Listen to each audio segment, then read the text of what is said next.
এরপরে প্রশ্ন, আমাদের সমাজে প্রচলিত আছে সন্তান এস্টাবলিশড হওয়ার আগে বিবাহ দেয় না, কিন্তু এই সন্তান বিবাহ না দেওয়ার কারণে নানান অন্যায় কাজে লিপ্ত হয়, এ ব্যাপারে ইসলাম কি বলে? খুবই দরকারি কথা ভাই, বিভিন্ন জায়গায় এই প্রশ্নের উত্তর আমরা দিয়েছি। আমাদের দেশে মুরব্বীরা ছেলেদেরকে বিয়ে দিতে চায় না, বলে যে নিজের পায়ে দাঁড়াও। এই যে নিজের পায়ে দাঁড়ানোর অজুহাত দিয়ে ছেলেদেরকে ঝুলায় রাখেন মুরব্বীরা, ভালো করে শুনে রাখেন চাচারা, মুরব্বীরা, বাবারা শুনে রাখেন। আপনার ছেলে যদি তলে তলে ফেসবুকে কোনো মেয়ের সাথে ইটিস পিটিস আর বদমাইশি করে, আপনার ছেলে যদি বিপথে পা বাড়ায়, কিয়ামতের দিন ছেলের পাশাপাশি আপনিও আসামি হয়ে দাঁড়াবেন,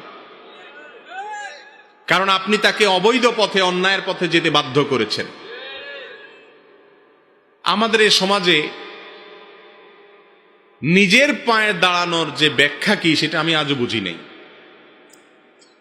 আরে ভাই, কোন রকম মহারানার টাকা জোগাড় করতে পারলে, ডাল ভাত খাওয়ার ব্যবস্থা করতে পারলেই তার জন্য বিয়ে করা ইসলামে জায়েজ।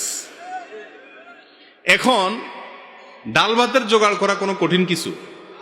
রিক্সা চালাইলেও তো ডাল ভাত জোগাড় করা যায়, মাটি কাটলেও তো ডাল ভাত জোগাড় করা যায়।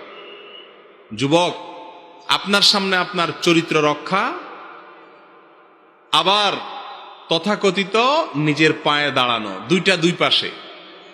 একজন ইমানদারের কাছে অবশ্যই তার চরিত্রের মূল্য সবচাইতে বেশি। রাসূল আকরাম সাল্লাল্লাহু আলাইহি সাল্লাম বলেছেন, তোমরা আমার কাছে দুটি অঙ্গের দায়িত্ব নাও, মুখ আর লজ্জাস্থান যৌনতা। যৌনতা সংক্রান্ত অপরাধ করবে না, এ মর্মে তোমরা দায়িত্ব গ্রহণ করো। এ মুখ দিয়ে হারাম খাবে না, হারাম বলবে না, হারাম কাজ করবে না, দায়িত্ব গ্রহণ করো। আদমান লাকুমুল আল জান্নাহ, আদমান লাহুল জান্নাহ।